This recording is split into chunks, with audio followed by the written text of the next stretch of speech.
So,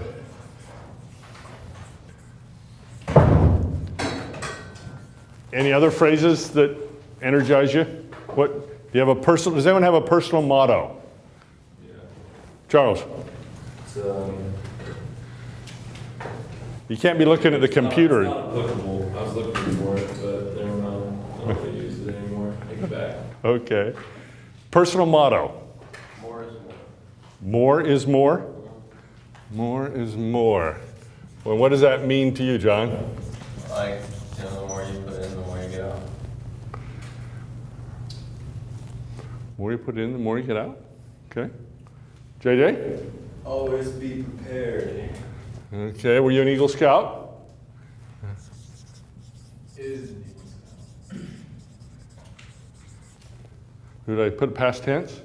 Was that what you're saying? Were you an Eagle Scout? Are you an Eagle Scout? Okay, thank you. Good correction there. Boy, I picked up a little thing of my weekend jaunt. What makes these calendars a little different?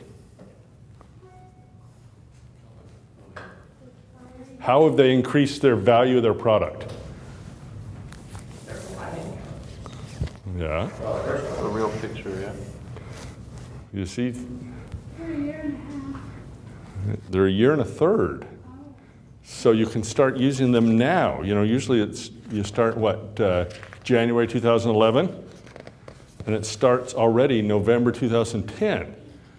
So instead of buying it and waiting until January and forgetting about it, you can buy it now and start using it. So they've given you a little perceived extra value on their product. Now, what would you pay for these? If you were looking at these, I mean, they're some pretty cool Hawaiian shots here. What would you pay for these? $4. Okay. Sorry, Joni, you're getting one of these. Which one do you want?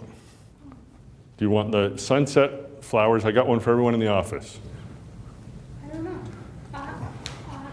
Okay, I'll find it.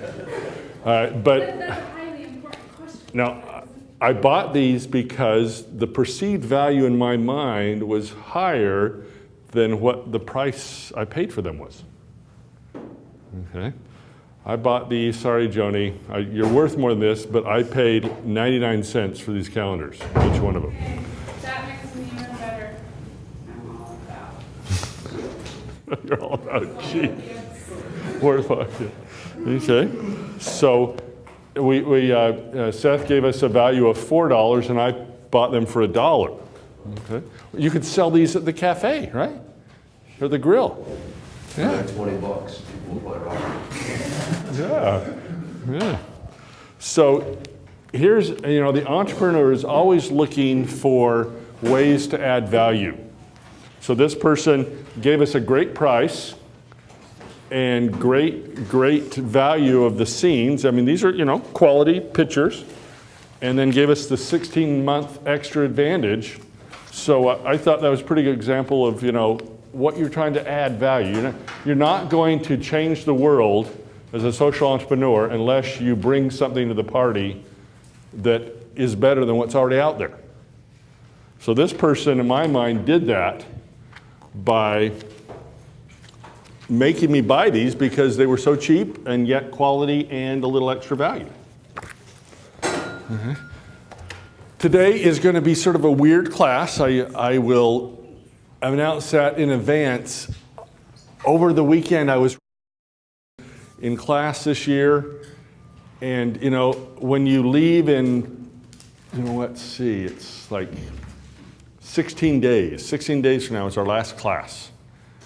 Are you going to be any different? I mean, frankly, most of my college classes, and I have had a lot of them, I walked away and I wasn't a different person. I wasn't any different. My life was not dramatically different by taking any of those classes. A couple had some impact, but not many. So I want this class to be a little different. I want you 5 years from now to remember this class.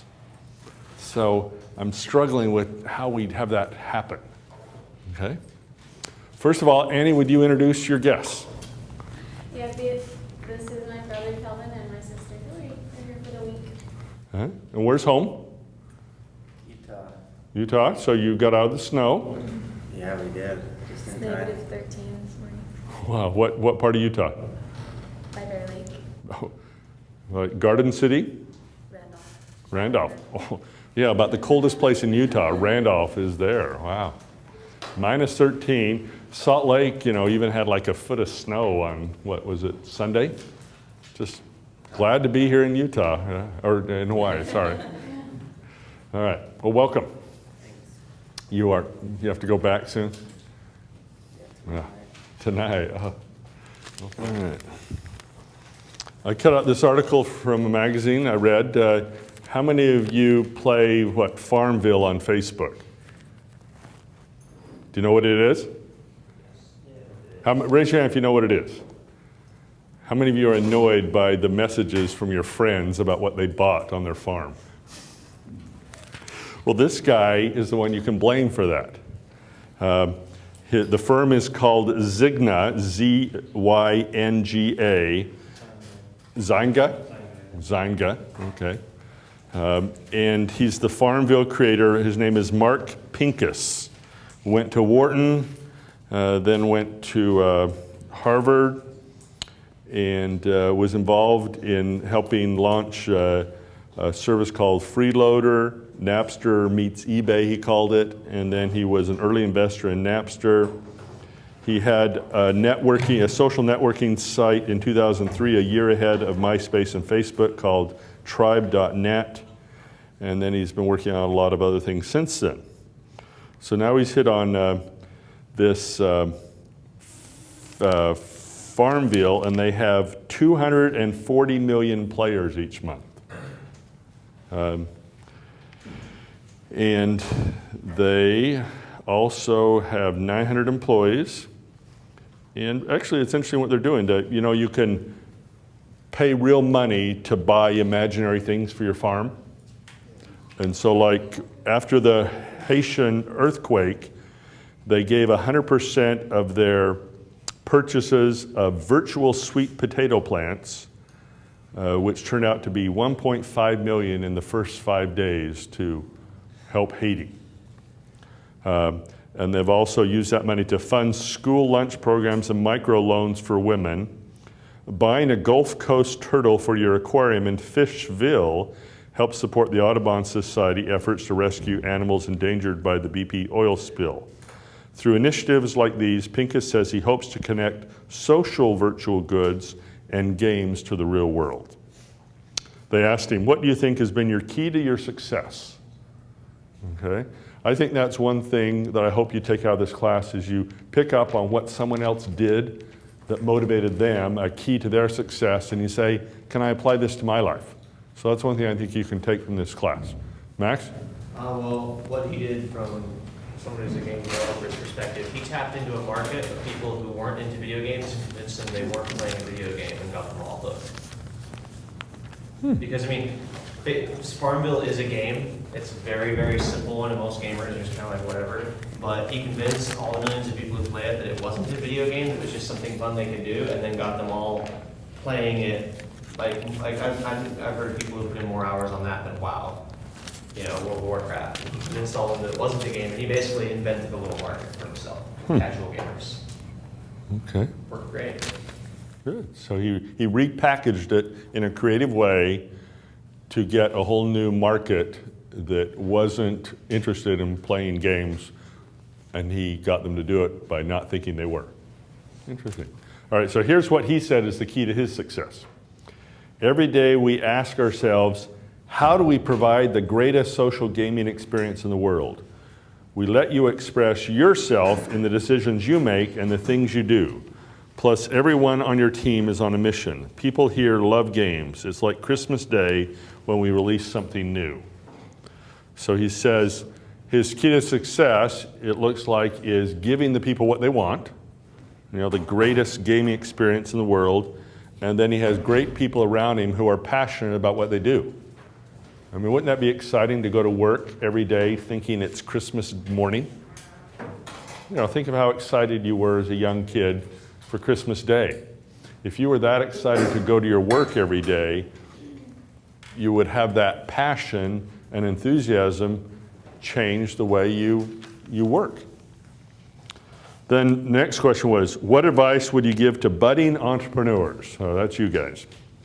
Start off knowing what your goal is, whether it's financial or something you're passionate about, and stay true to it. You have to make so many compromises to create a business that sometimes you lose sight of what you set out to do. And don't be afraid to fail and move on. Okay? You know, some of you have majors right now and ideas of what you're going to be doing in 5 years. Half of you probably won't be doing that in 5 years. You will have changed, modified your life plan, and you'll be doing something else. Okay? So don't be panicky when you realize you have to set aside one dream, let it die, and move on to something else. What did we call that earlier in the course? Killing your baby. Yeah. And how can we make that a little more politically correct? Assassinating your child. Thank you, Charles. Also known as sending them to middle school. All right. How many of you seen the new Harry Potter film out? 4 or 5 yet? Okay. Did you see this news article about how Harry Potter is inspiring Muggles to help from Haiti to Darfur? So someone has come along and got Harry Potter devotees to try and get them together to do something good in the world. It's an organization called HPA, which stands for Harry Potter Alliance. They claim they have 100,000 members around the world. Started in 2005 as a means, quote, to channel the deep emotional connection we saw in the generation that was coming of age with the Potter stories, unquote. Again, he said, quote, it's not hard to make the leap into the real world from there because the Potter generation is one that already cares about the environment and understands warnings about paying a future price for the neglectful and indifferent behavior of today. Harry Potter Alliance has done everything from helping to bring out the vote in 2008 to raising awareness about human rights violations in Darfur. The group partnered with existing charitable groups working in Haiti to ferry in medical and food supplies after the earthquake. He says the Harry Potter Association took home this year's second annual Chase Bank Community Giving Contest on Facebook. Have you heard of that? Yeah, see. You hadn't heard of that, and yet there's this contest apparently on Facebook for budding social entrepreneurs, and they took the grand prize $250,000. So they got $250,000 to help the Harry Potter Alliance in what they're trying to do. So be alert to what's out there to help you get some money and some ideas and some support for your future. This struck me. What's in our template? Or before I get there, Max, do you have something? Well, I was going to say, if anybody's interested in another charity, Child's Play is currently going on for Christmas. What's it called? Child's Play.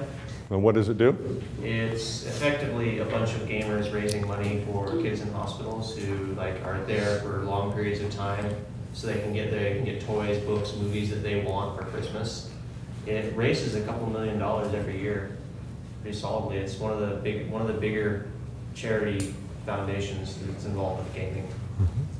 So you could take your passion for entertainment and turn it into a charitable effort. Like golfers do that all the time, right? Most of the big pro golfers have their, what's this? The headline of his Golf World magazine, How Golfers and Golf Give Back. What did you learn from it? I haven't read it. Okay. Just got it. All right. Anybody else have a passion that you're aware of in your life that people have turned into a social entrepreneur experience? Max? This one's kind of a cool one, really random, but there's a game called Team Fortress 2 by a company called Valve. And every few days, it came out years ago, but it still has a very, very strong several million people player base daily. Like, this is a huge amount of people play this game. And so they continually update it. And I think it was earlier this year, they came out with an update, and over the course of a weekend, they awarded 100 people golden wrenches in the game. So 100 people in the entire world got these special tools for their character. The week the challenge ended, somebody who won one of them decided he didn't really want it, but rather than give it to somebody else in the game, he started a charity where for every $1,000 raised, one of them with the golden wrench would destroy it. So that it would be gone forever. And they raised, I don't know, I think it was 20,000 something. It was a pretty large number considering they could only make 100,000 total. They raised quite a large number, and the community really got behind it. It's kind of a cool idea, and it caught Valve completely by surprise that somebody would get something that was so rare and then immediately destroy it in order to raise money for somebody else. Any other ideas? Okay. Can you turn your passion into a way of helping people? Yes. Do you have an example, or just want to affirm that statement? No, I just think you can. I created a company that houses and educates children in India. And so me and my partner are pretty passionate about education. I'm passionate about education, and he's passionate about helping the homeless in India. And so we created a company that would educate and shelter them. Okay. Raise them until they were about 18 years of age, and then they were self-sufficient and actually have financial stability to go out on their own. Okay. But you would expect a passion for education and the homeless in India to lead to that venture. You wouldn't expect Harry Potter movie fans to be led to do something of worth in the world. You see the difference there in those? Something that you have a passion for. Like a golfer, we have a lot of examples of sports people that do give back. But some of these more interesting things like gamers, movie fans, you wouldn't expect them to be as involved.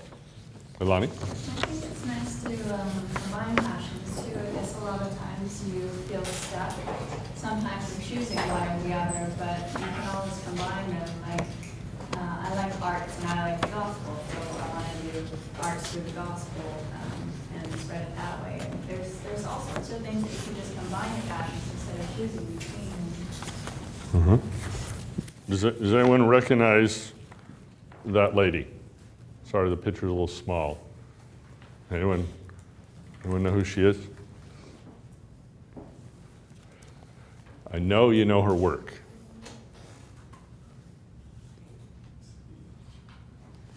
She's a melodious artist. Yes. What's her medium? Painting. Janice Cat Perry. Right on, Ryan. Have you heard some of her songs? Yeah, she came to the MTC when I was there. I was there during Christmas, and so she came and did it. I think she's written over 130 LDS songs. 130. So I've heard her. She has really catchy tunes and good lyrics, and I've heard of her a lot. And so I thought, oh, she's probably been doing this forever.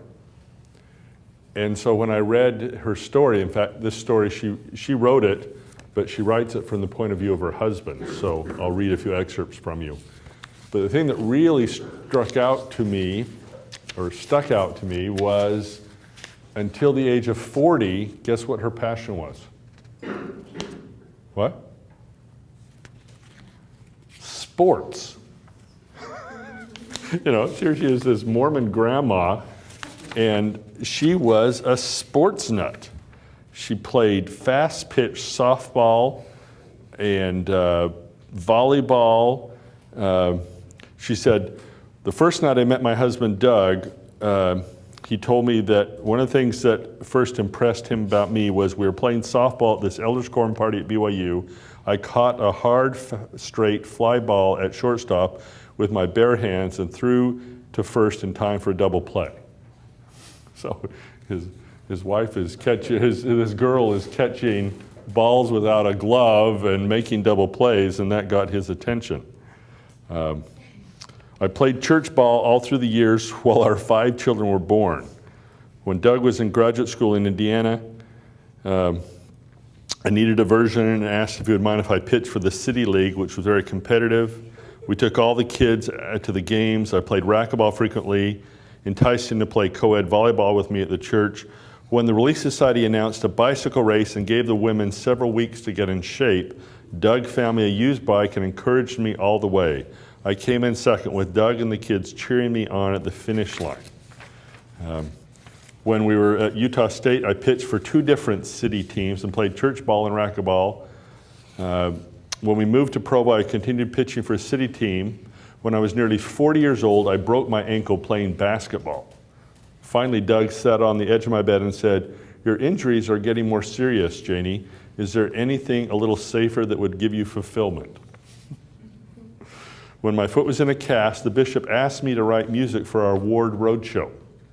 Remembering how much I enjoyed writing for my BYU music theory classes 20 years earlier, I decided to try it. I found that I loved writing music, and I set a goal to add to the simple music of the church.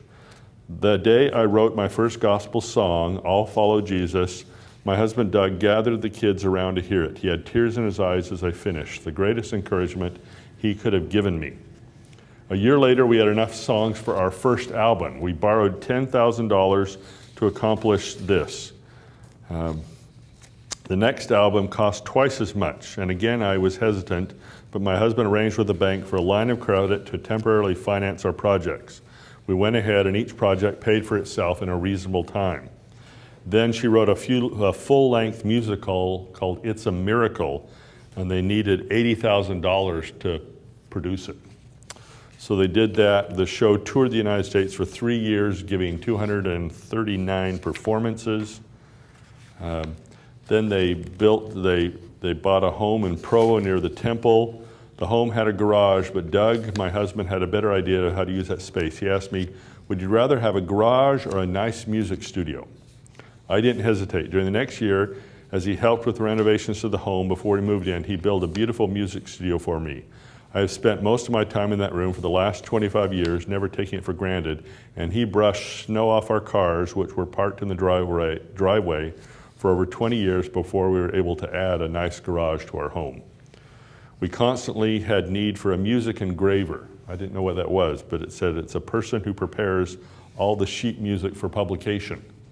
Doug left his work as a data processor, learned the complex engraving process, and formed a business, Prime Music Engraving, to meet our company's needs. What a gift this was. She said, finally, she has found joy in writing gospel music, and her songs are beautiful. But sadly, she said, oh, sorry, take that back. This is someone else, a friend that came to her and says, "I want to write gospel music as well." So this friend came to her and said she enjoyed writing gospel music and her songs were beautiful, but sadly she said, "No one will ever hear my songs because my husband considers the time I spend composing a waste of time. He would never invest any money in it. I wept for her as I counted my blessings." Okay. And then one last thing from the article. She said, "Others notice how much my husband has helped me on our mission." She actually went to Chile on a proselyting mission.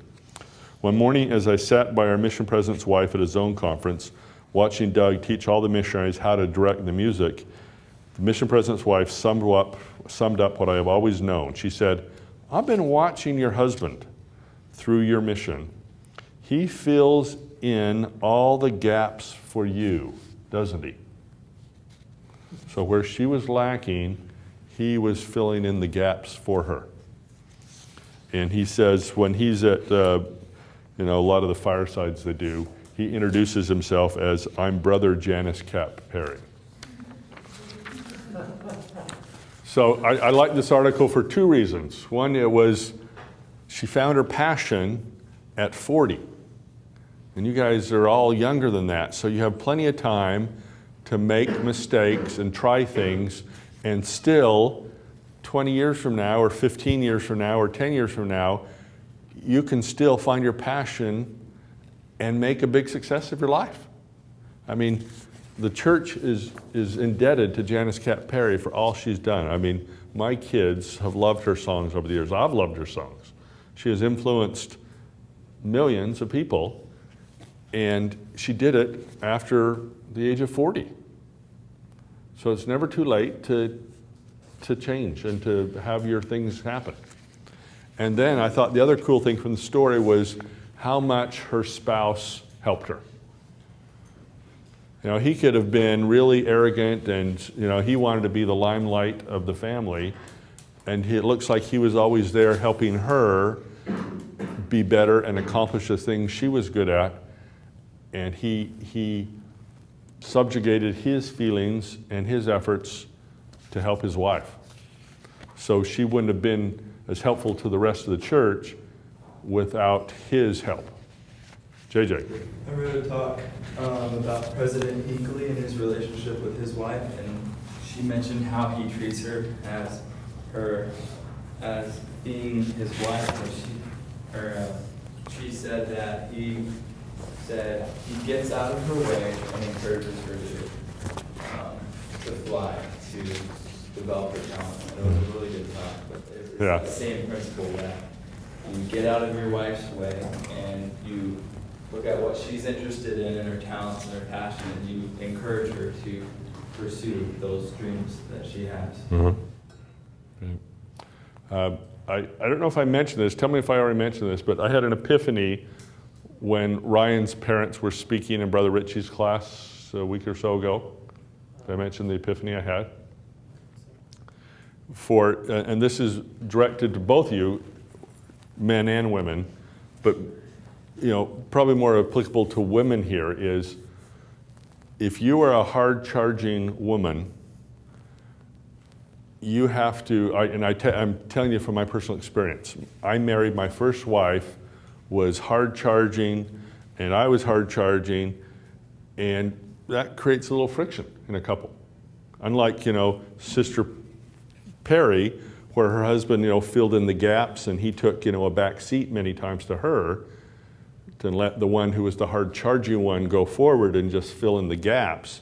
When you have two hard-charging people, that can cause some friction, you know? I mean, Anthony is gonna be, you know, he's a great guy, but he's gonna be a little tough to live with because he is so, go get him, you know? He's very, we know he's self-confident, and that would rub some women the wrong way.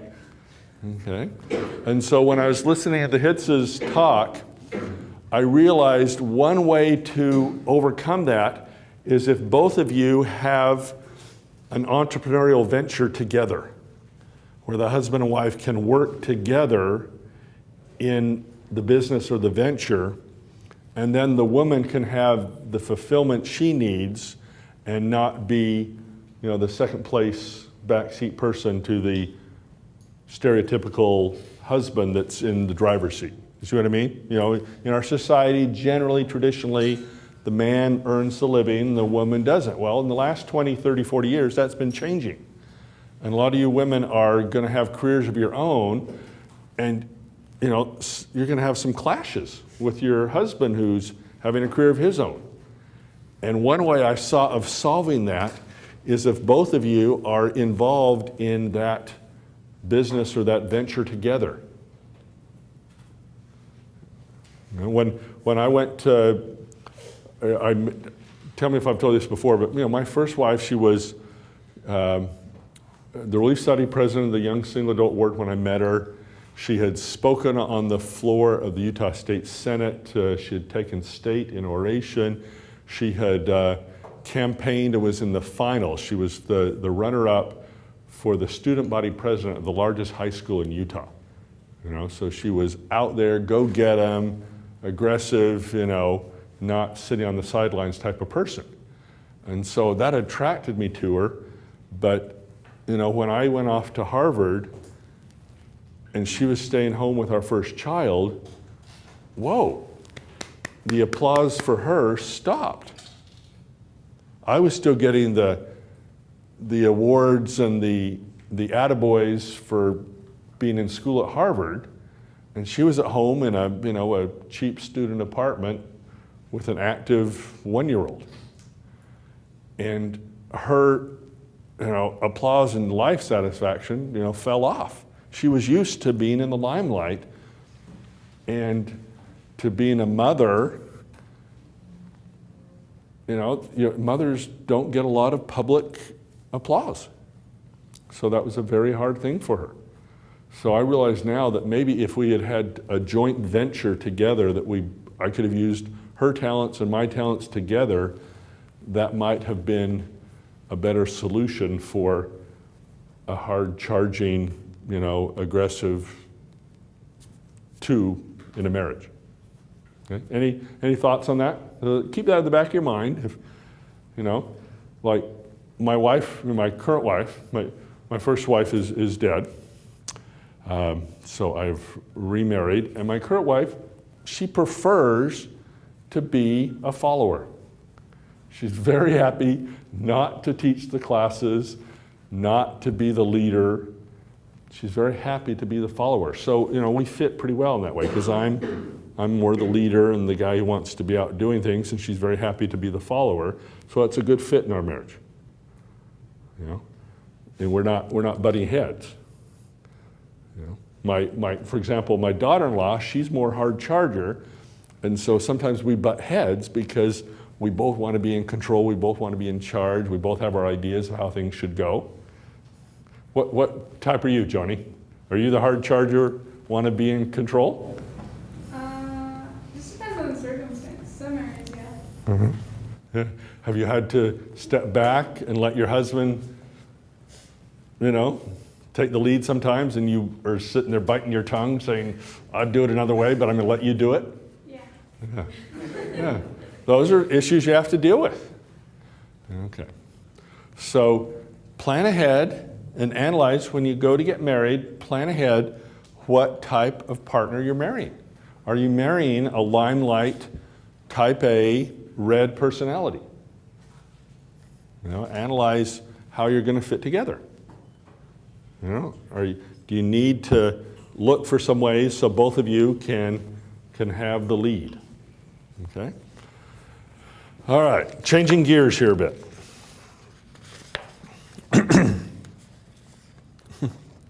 This one caught my attention. Remember, what is in our template, what does RH stand for? Regulatory or other hurdles. All right, listen to this example.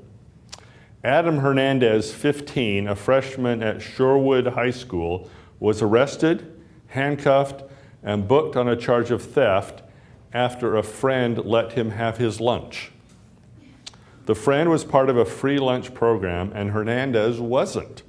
So eating the $2.60 chicken nugget meal was stealing, school officials said, and they called police. So there was a regulatory hurdle where some administrator was interpreting the rule, you cannot give a friend a chicken McNugget, because that was given to you by the government, so that's the government's chicken McNugget, and he was, you laugh. I mean, this is ridiculous, but you will come up against some of those regulatory hurdles in your endeavors, where you will say, why are they making me jump through these hoops? This isn't, they're hurting me, they're keeping me from starting this venture, and they should be letting me do good things in the world. Instead of they're hurting me from helping people in the world. Max? I got a funny story about stupid schools doing regulatory stuff that just makes no sense if you want to hear it short and quick. Okay. One of my roommates, once in, I think he said it was 6th grade it might have been, he was called into the office and his parents were called in because he had groped another student's chest and was accused of fondling. So the parent, as the mom shows up, because that's what they said, says, you why he did this? And they're like, Yes, and we're very upset. She's like, well, I'll talk to him. Is she happy? They're like, no, he's fine. Anyway, wait, what? Yes, and they're like, then she looked at it, and he'd been wrestling with this kid. And the teacher had called out on decided that it was inappropriate physical contact. And so they called his mom and told him he'd been groping students. And they called both the kids' parents, and the school was extremely offended when his parents said, no, we don't want to, we're not going to punish him for this. Yeah. Here's a story. Don't know if it's true or not, but I think the principle is what the important thing is here. A young and successful executive was traveling down a neighborhood, going a bit too fast in his new Jaguar. He was watching for kids darting out from between parked cars and slowed down when he thought he saw something. As his car passed, no children appeared. Instead, a brick smashed into the Jaguar's side door. He slammed on the brakes, backed the Jaguar up to the spot where the brick had been thrown. The angry driver jumped out of the car, grabbed the nearest kid, and pushed him up against the parked car, shouting, "What was that all about? Who are you? Just what the heck are you doing? That's a new car, and that brick you threw is going to cost a lot of money. Why did you do it?" The young boy was apologetic. Please, mister, I'm sorry, but I didn't know what else to do," he pleaded. "I threw the brick because no one else would stop." With tears dripping down his face and off his chin, the youth pointed to a spot just around a parked car. "It's my brother," he said. "He rolled off the curb and fell out of his wheelchair, and I can't lift him up." Now sobbing, the boy asked the stunned executive, "Would you please help me get him back in his wheelchair? He's hurt and he's too heavy for me." Moved beyond words, the driver tried to swallow the rapidly swelling lump in his throat. He hurriedly lifted the handicapped boy back into the wheelchair, then took out a handkerchief and dabbed at the fresh scrapes and cuts. A quick look told him everything was going to be okay with the boy. "Thank you, and may God bless you," the grateful child told the stranger. Too shook up for words, the man simply watched the boy push his wheelchair-bound brother down the sidewalk toward their home. It was a long, slow walk back to the Jaguar. The damage was very noticeable, but the driver never bothered to repair the dented side door. He kept the dent there to remind him of this message.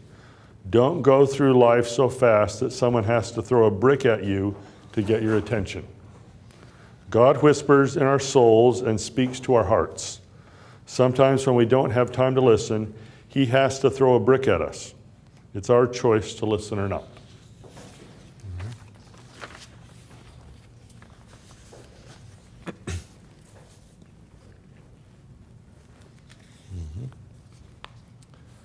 And have I shared this one with you? One night, about 11:30 p.m., an older African-American woman was standing on the side of an Alabama highway trying to endure a lashing rainstorm.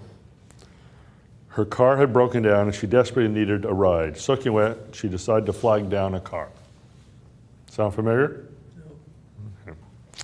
A white young man stopped to help her, generally unheard of in those conflict-filled 1960s. So this was back in the civil rights era when a white young man probably would have not stopped generally to help an African-American woman on the side of the road. The man took her to safety, helped her get assistance, and put her into a taxi cab. She seemed to be in a big hurry, but wrote down his address and thanked him.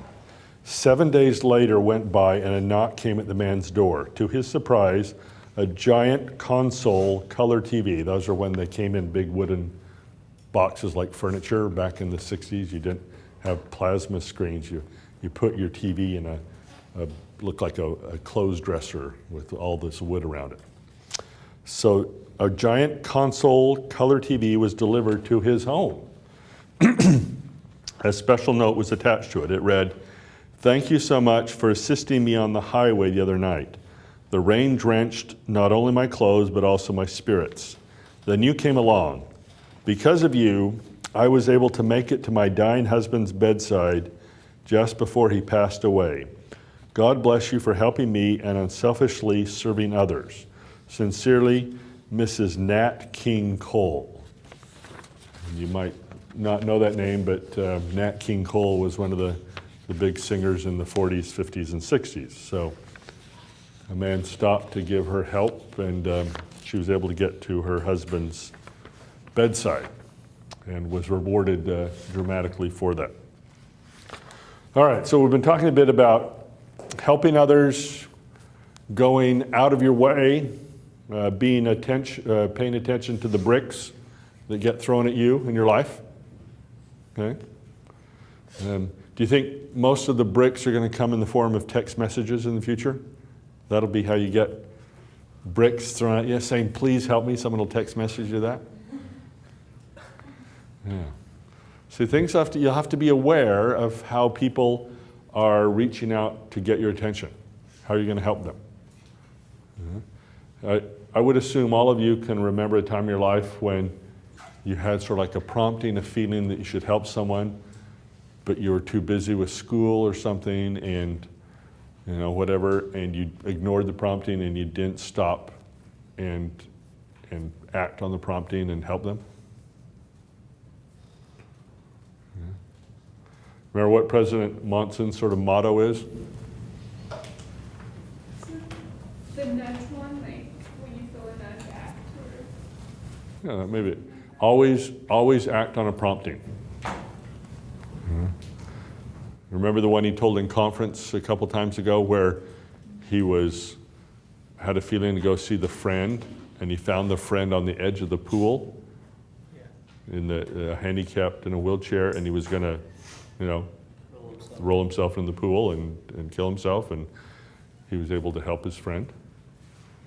Yeah. Yes? Remember why he has that motto in life? Refresh us.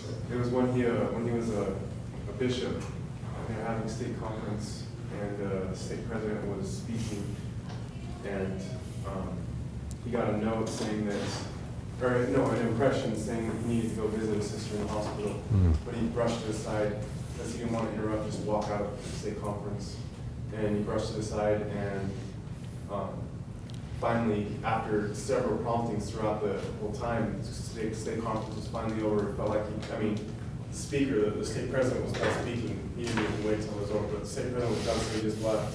And as soon as he got to the hospital, he found out that she had passed away. And when the nurse saw him in there, she said, "Oh, are you Bishop Monson?" And he said, "Yes." And she said, "Oh, she was asking for you. That was her last request to see you." And then she died before she got a chance to see him. So ever since then, he made a promise to himself and to God that he would never let a prompting pass again. Okay. Is that a commitment you want to make in your life starting today? If you do, think about it in your mind. Make a commitment that you will not pass up a prompting. That when it comes, when the Spirit whispers something to you to do, you'll do it. It's meant a lot to President Monson. I've tried to implement that in my life, and I can testify from my personal experience that it has benefited me and given me many, many positive, wonderful, but tiny experiences when things worked out the right way. And I'm glad I did pay attention and act on those promptings. Do you find that, are you remembering any of the stories, any of the examples that we're talking about in class? Do those stay with you? Yeah. Or you think you'll remember some of those a year from now? Hopefully.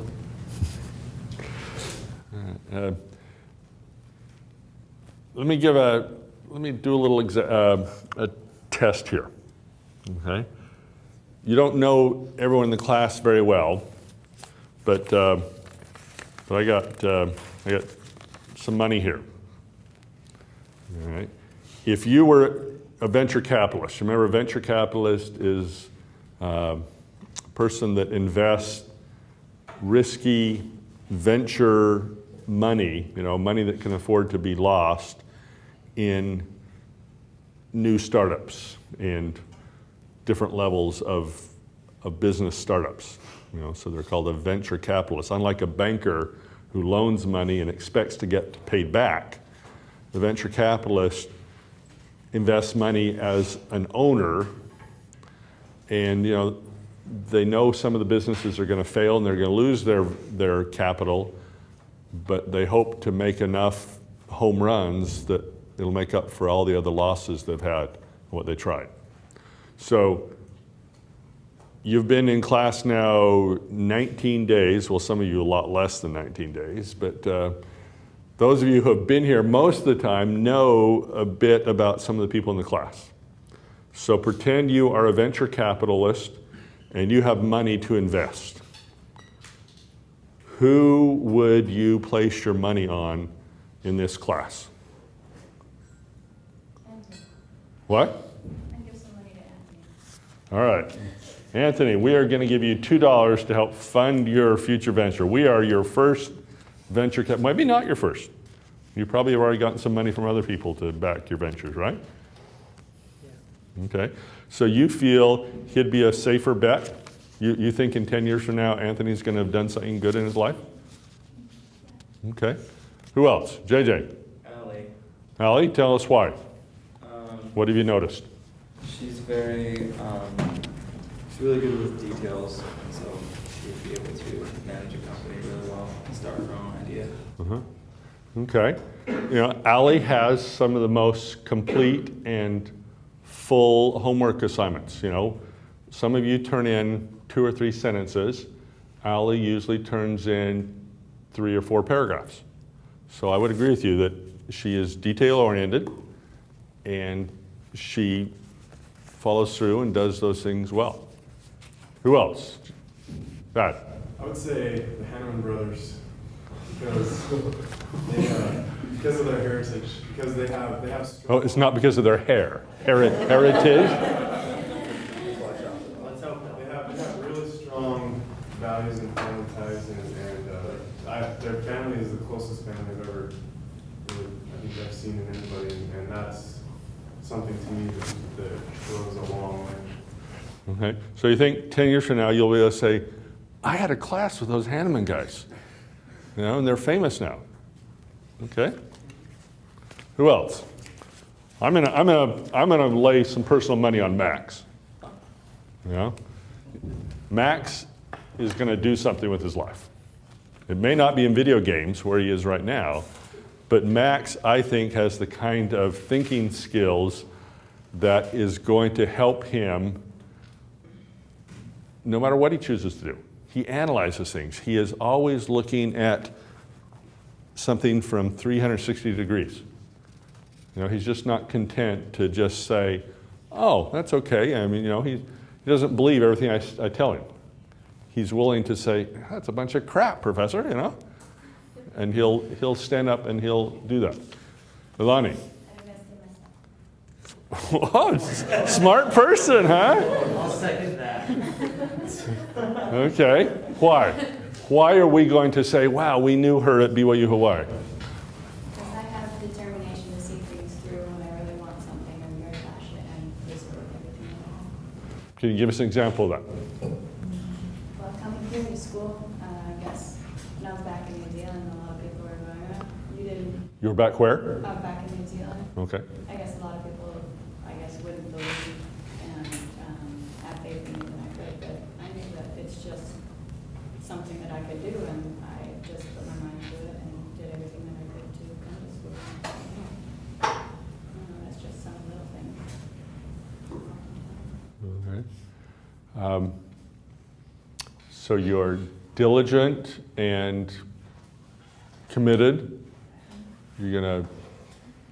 You just stick to it, things? Yeah, and I love education too, so I'm always going to be educating and finding out more. I'm never going to just be content with what I have. I'm always going to try and push myself to do more. Okay. All right. We didn't talk enough about Anthony. Why would you place money with Anthony? What are some of the things you've noticed in him? You don't need to talk about me. I talk too much as it is. Okay. So he gets attention. He's not afraid to talk. You know, that's a good thing if you have something valuable to say. If you're talking and babbling and everyone realizes this guy's a clown, he has nothing good to say, they'll just tune you out. Okay, Max? Yes, prior experience.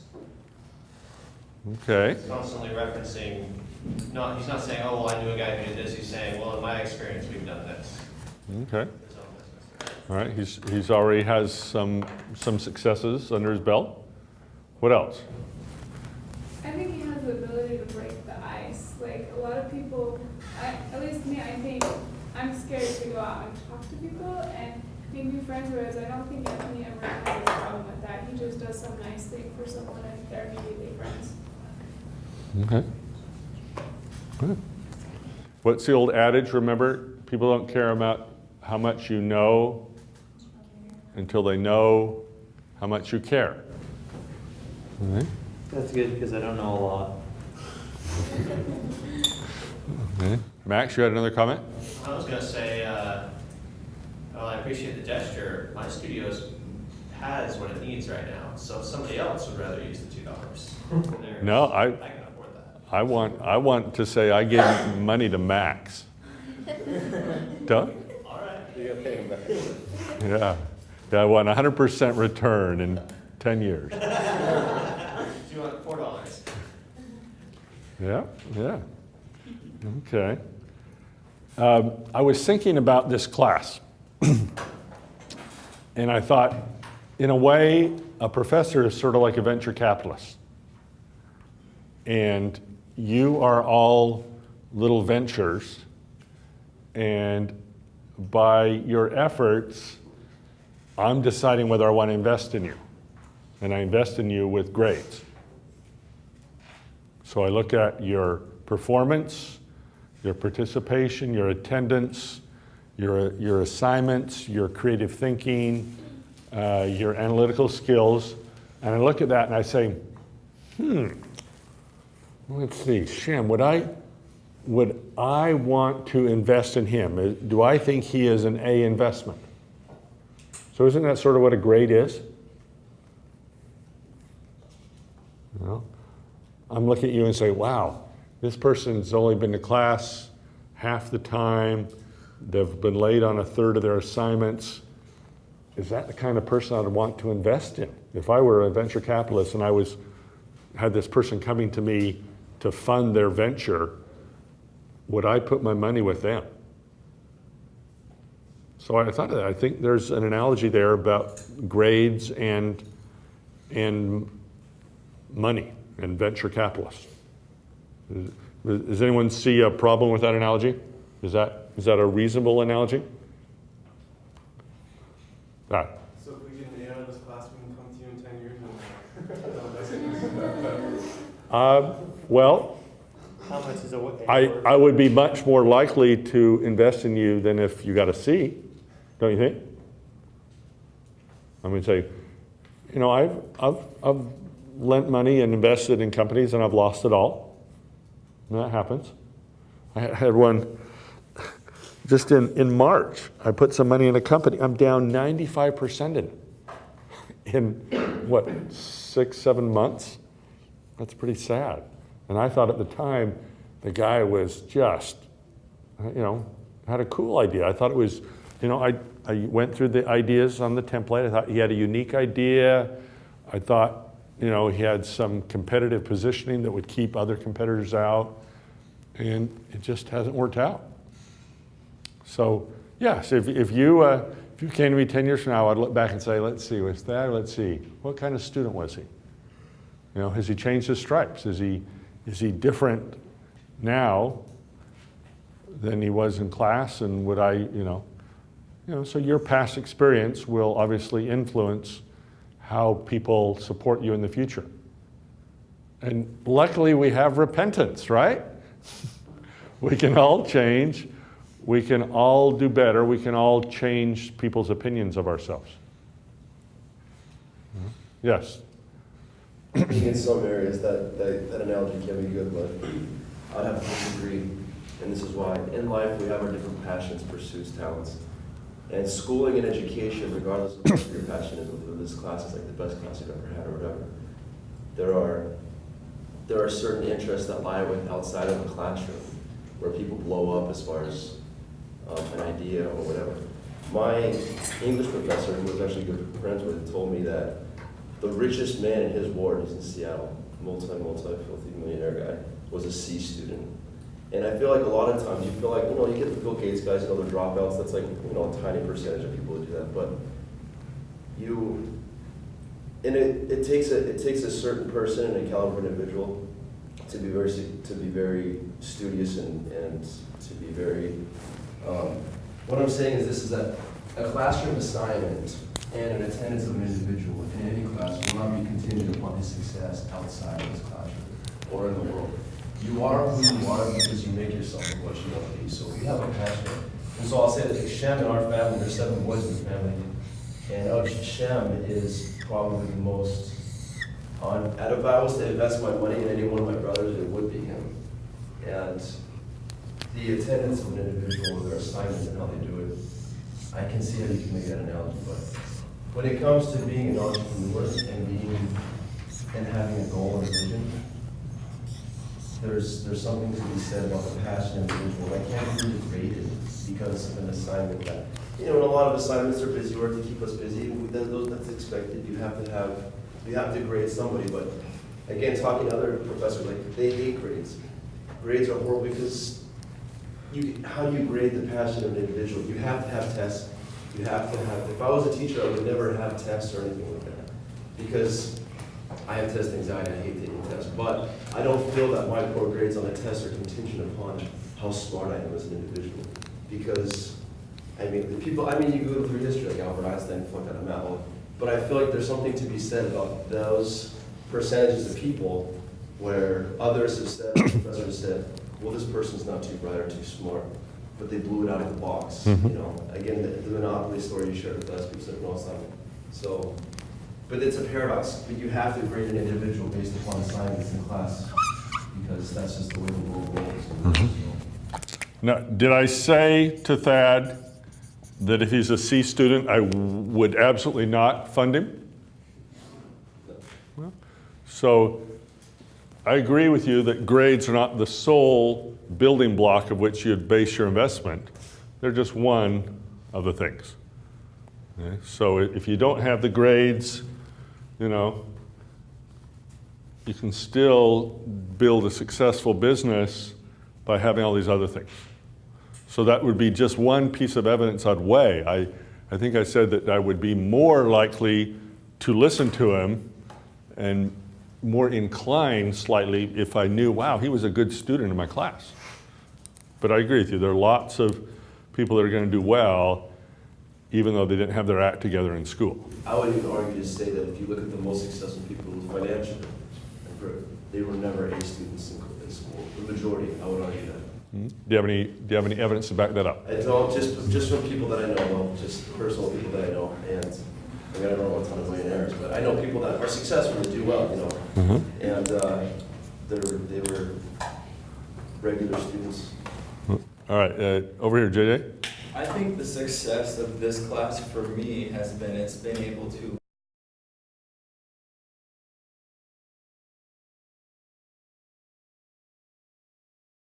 find out each individual's passion for life, and you find a way you can use social entrepreneurship to help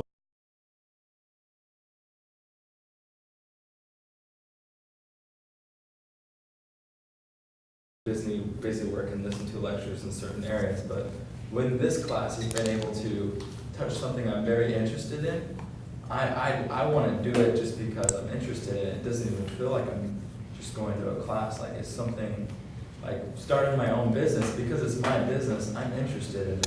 I Okay. really want to see how far I can go. All right, Max.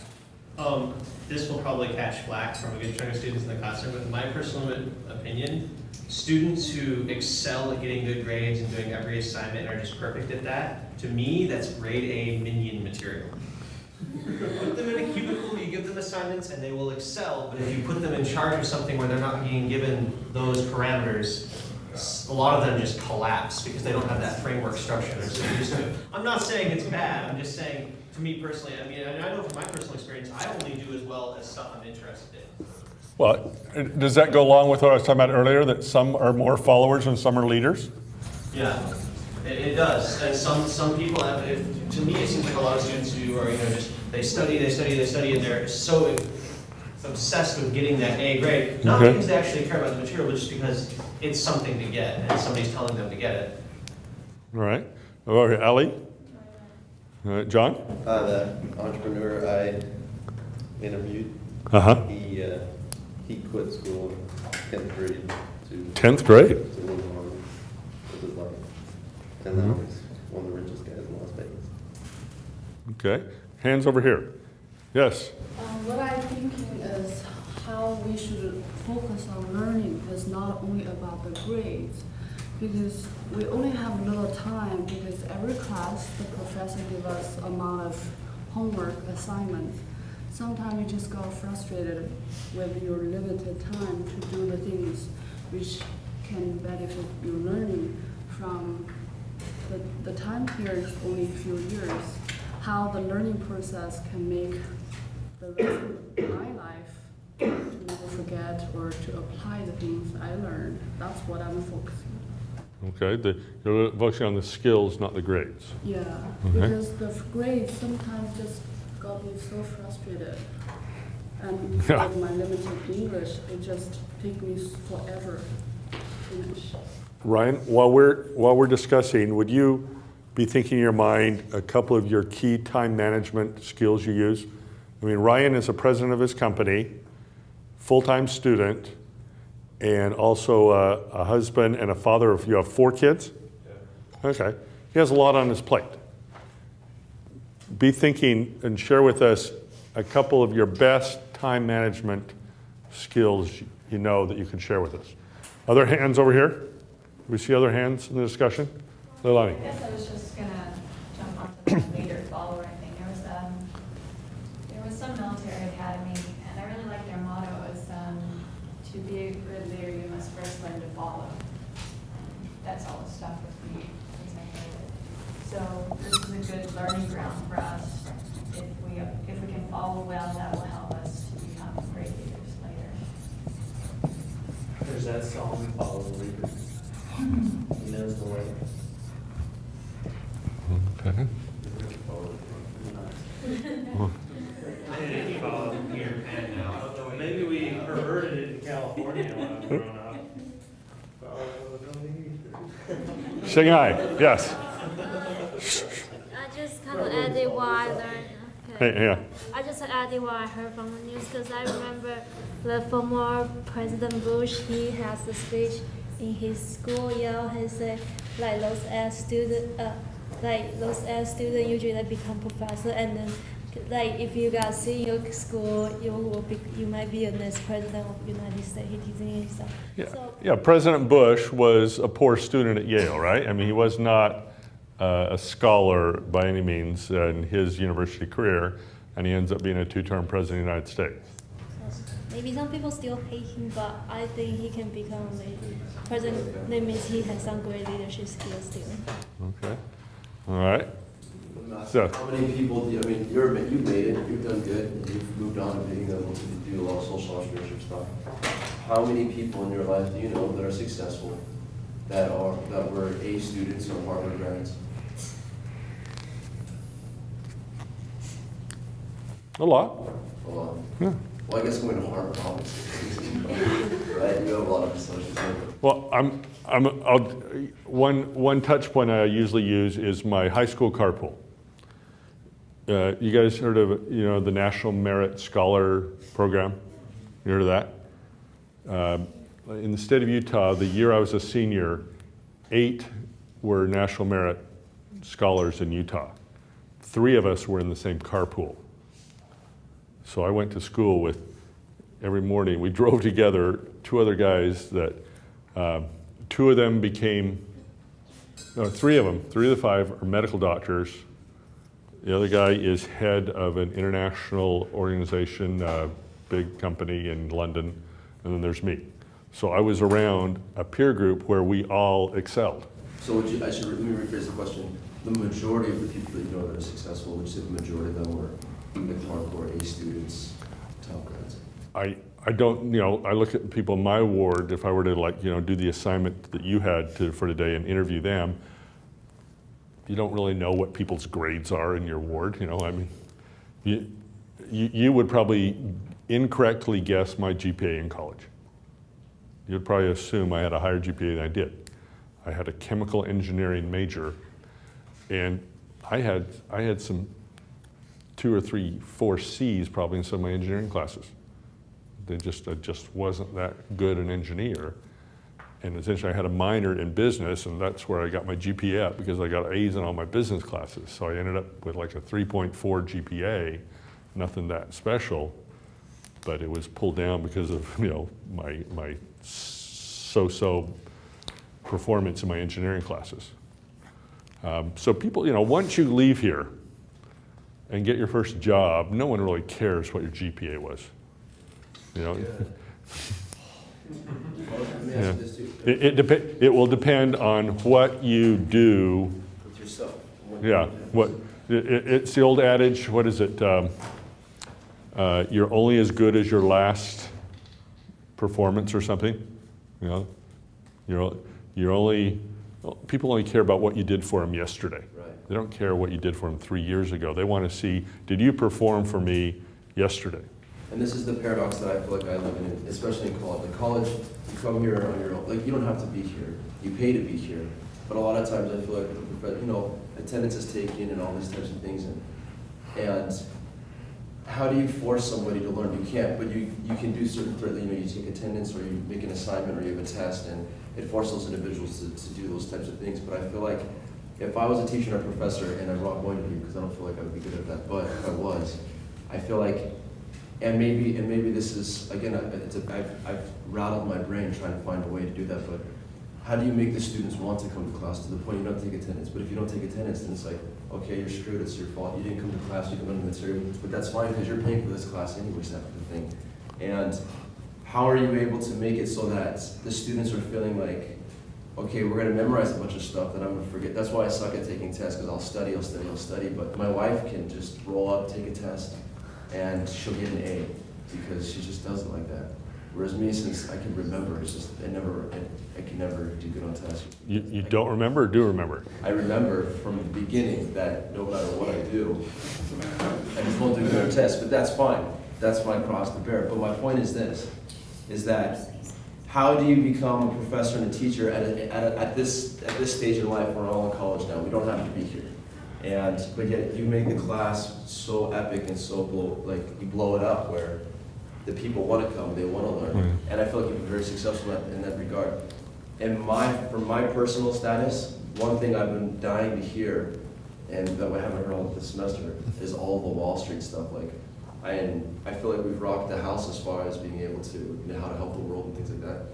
But right now, I'm also trying to think of, okay, how can I help my family as far as, and we've done a lot of stuff, but how can I make myself financially stable? I would be stoked to hear your Wall Street stories. I mean, how many years you were there? We actually have one class coming up on that. We're going to apply the entrepreneurial principles to the stock market, Are they the same or are they different? Yeah. A little bit. One problem I have is, I look at you and I like all of you, but all of you have not put forth the effort of some. So do I be like Satan and all of you get to return to the Father no matter what you do? That you come to earth and I will save all of you and you'll all get back to the Father. That was Satan's plan. Or do you get to come to earth and you get to perform the way you want and you really show your true colors? And I'm sad to give you a C, but I can't feel good when I compare what you have done with someone else. I like the C people as well as I like the A people, but I can't say, oh, that's okay, I'll give you an A anyway. You have to give the difference based on what they've done. You can't be like Satan and say, I'm going to save everybody and the glory will be mine. I agree. And that, yeah. Amen. Is being outspoken necessarily a good thing? No. No, it gets you some attention though, right?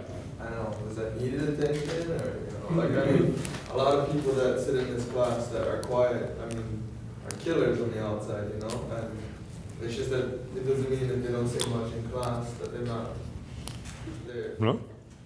That's why part of your grade, the syllabus is attendance, participation, assignments, quizzes and tests. So it's just one portion.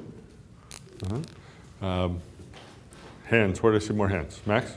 Well, I'm just curious, are you asking for ways to improve your own teaching and involvement of the students in the class? Not today, but we will.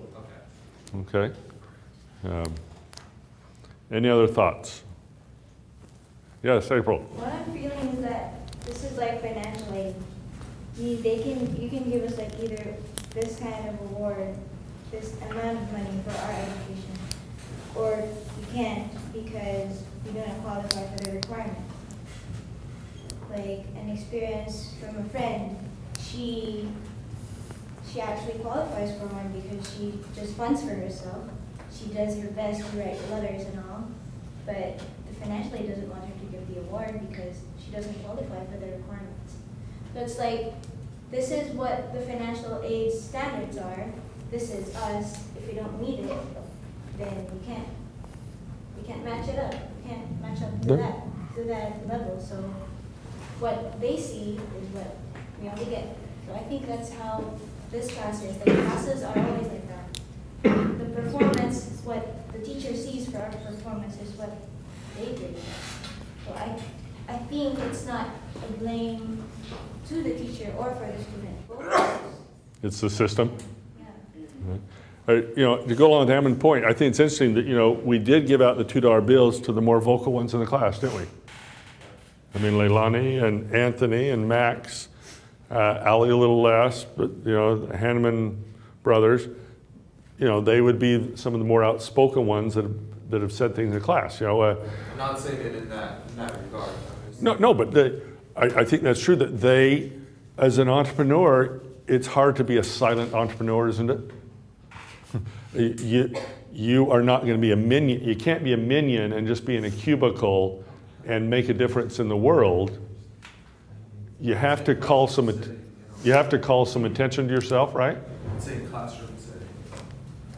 Some people's cultures are different. You don't really say it. You don't speak up like in class and you grow vocal. But Right. that's what it's going with. Oh, and I know that. We have our students that are less fluent in English. They just aren't as inclined to raise their hand and make a comment in class, right? Yeah, because I was going along the guard. Like you can have A's in class, but you can suck in common sense. I know half of my friends that are A students. They can't even turn a wrench. They can't even change the tire. They don't know right from left. So that's what I'm saying in that regard. I studied a whole day long for a stupid accounting test, and I bomb it. I know the material. I bomb it, but it's just I'm more a hands-on person, and that's what sucks about the grade system. Because the teacher thinks I'm bombing it big time, like I'm not studying, but really I'm paying them to it. So. Okay. So what's the takeaway there? When you start your own motorcycle repair business, you need to probably have someone else do the accounting, and you stick with what you do best? That's how it is all the time. There's no CEO that does their accounting. Nobody knows their. You pay a man to do that stuff because you got the savvy status. You got the guy. You got the guys in class to work for you. I mean, come on, everybody knows that. Yeah. Okay. But Ammon is having to slosh through school right now to get his foot in the door and say, hey, I'm a college graduate, and that will give him some basic credibility so people will say, wow, yeah, okay, I'll invest in your business. You're a college graduate. It's just one of those dues you have to pay, right? The only reason. Yeah. Yes? For myself, I think college education is great because, for example, in this class, I can learn all kinds of ideas from all my classmates. So I can just learn and may not apply today, but the ideas I grasp and all the personality. For example, I learned from you how your spirituality and how you success in your life, and all those little things I can learn. I cannot learn back home. I work very hard. I cannot learn that way, but I can learn in this setting. So that's what I like to be in the class, to learn in the way which I can learn and in a spiritual way. But for the technical part or the assignment, sometimes just little details and like some, I don't know how to explain it. Yeah, well, that's sort of the feeling I've had is, as I was thinking about what we should talk about today, is saying, I didn't want to keep pouring information into your brains and give you example after example, technique, idea, just keep pouring that into your brains day after day, and just having it evaporate in a year or two or a day or two for some of you. You know, I thought, what's the good? What is it really going to change you to be a better social entrepreneur if we just keep adding information to you? If I just keep presenting more and more information, I really want to light that fire where you get the passion in yourself. Like I was disappointed. I think the last time we were talking, I gave you that idea that I'm working on right now. It's sort of an idea I'm passionate about, and I passed it out to you, the one pager to try and get your feedback on it. Okay, you know, I was disappointed. I didn't get more comments and analysis and really some good analytical analysis of whether that was a good idea or not. You know, I hope that's one of the skills you take from this class, is you can look at an idea in the future and you will know whether that idea will work or not, or whether you should not even waste your time with it. That you will have some skills to know, to analyze it.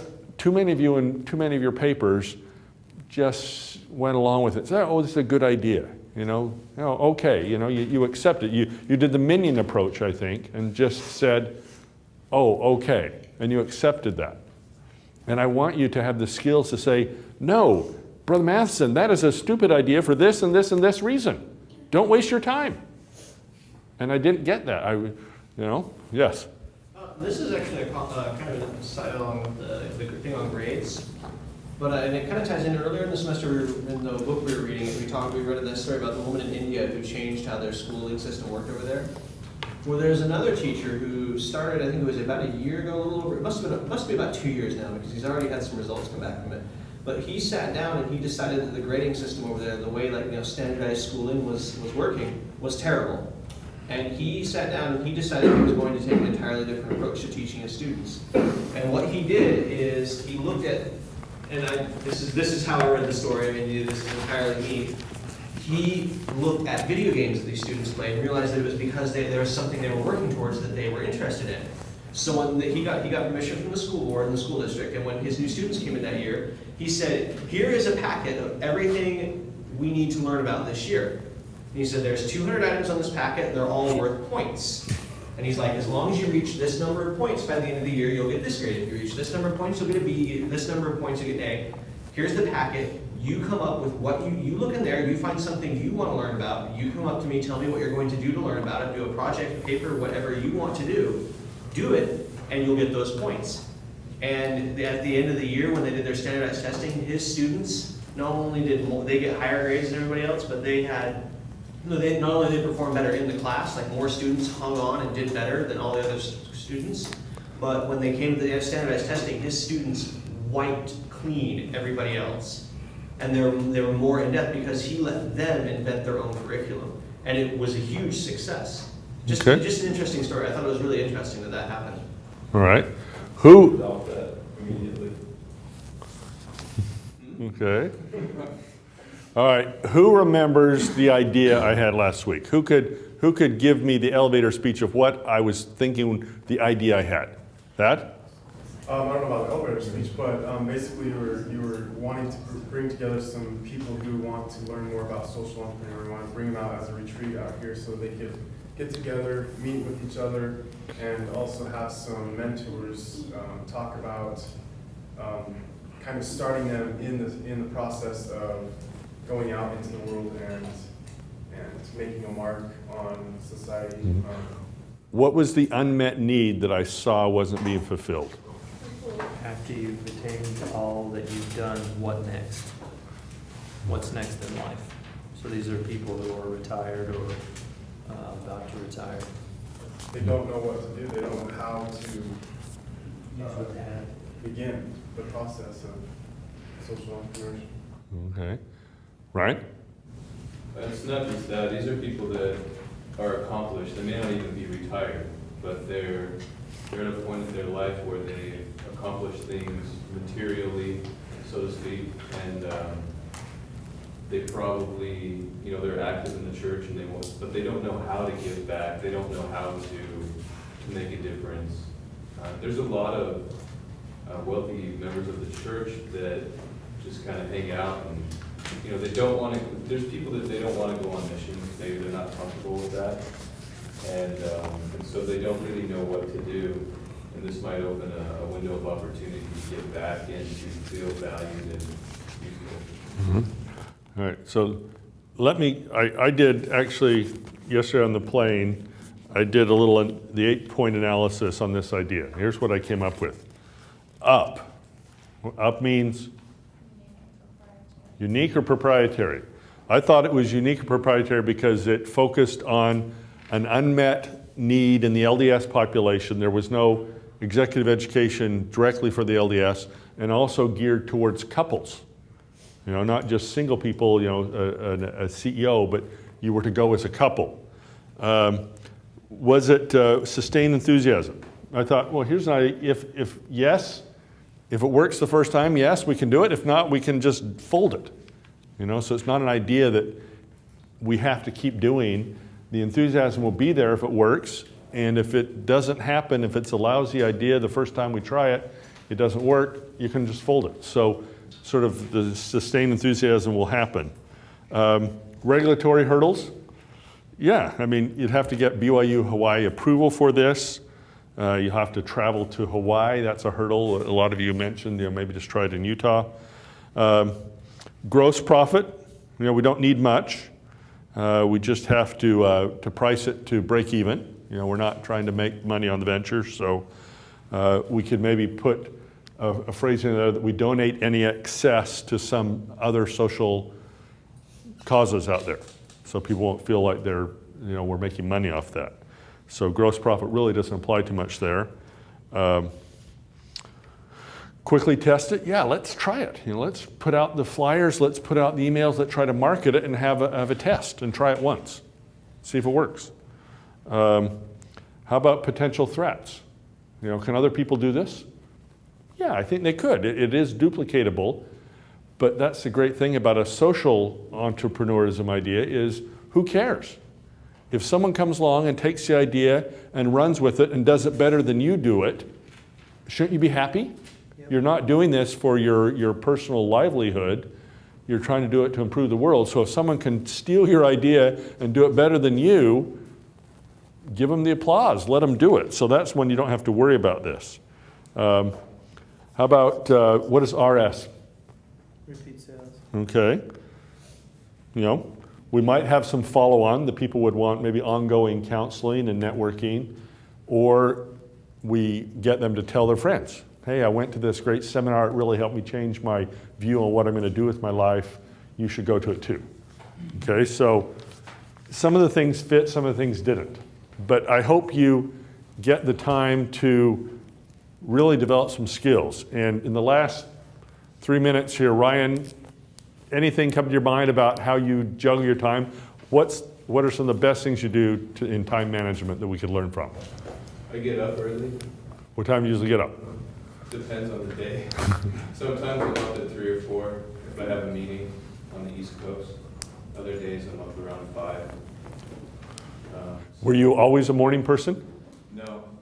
So you've had to, how do you change from not wanting to get up in the morning to doing it? You just have to do it. I can't say it any differently. You just start doing it and then you get used to it. Self-discipline? Yeah. And Okay. you make it a habit. It's like a lot of missionaries, they get out in the mission field and it's hard to get up at 6 or 6:30, but after 2 or 3 weeks, you're just used to it. So, All right. yeah. I go to bed as early as I can, unless I'm working on a paper.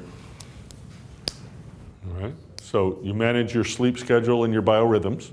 Right. What else? I have to compartmentalize things. So, for example, in my schedule, I have certain blocks where I dedicate to school, and I try not to get distracted so I get things done. And then I have other blocks of time where those are dedicated to business. And then my family time, I try to block that out so that I can, I try to be present where I'm at. If that makes sense. It's about having presence. And so if I'm with my family, I try to be present with my family. Where? Be there. All right. Anything else come to mind? Is that it? That's it. I mean, I feel like I get to manipulate the clock because I'm in Hawaii. So if I get up early, by the time I've worked most of the full day on the mainland, then I have the whole rest of the day here. Okay. One of the best time management tips I ever heard that I remember was touch a piece of paper only once. How many of you, when you see your assignment for this class, you look at it, you say, all right, I'll do it tomorrow night. And then you look at it tomorrow night and you put it off till Saturday and you keep touching it, so to speak, but it takes you about 5 or 6 touches till you finally buckle down and do it. You know, what if when you said, all right, this assignment, I have this assignment, I'm going to go read it, and I'm going to take an hour to do the assignment, and I'm going to get it done and finish it then. So I'm going to pick it up, deal with it, and not have to keep touching it. Okay? So that the idea, the original time management idea was obviously paper in your office, to not keep putting it on your desk or in your stack, and then every week you look at it and say, oh, I'll deal with that later, and you keep rehashing it over and over. But you can do that virtually as well. When you have an assignment, you block out the time, like Ryan says, you compartmentalize and you do it. Any other time management skills that have worked for you that you'd like to share with anyone in the class? Okay. I'd say the bottom line is self-discipline. You say, all right, I'm going to have this much time for video games, I'm going to have this much time for golf, I'm going to have this much time for my family, and you logically say, this is my priority. I want to spend X amount of time with my family, and you don't let golf and school and work infringe on that. And you are the master of your schedule, and you decide what your priorities are instead of letting everything come at you like a tsunami and you're just always tossed about by the waves of everything that comes in your life and you're not the master of your own time.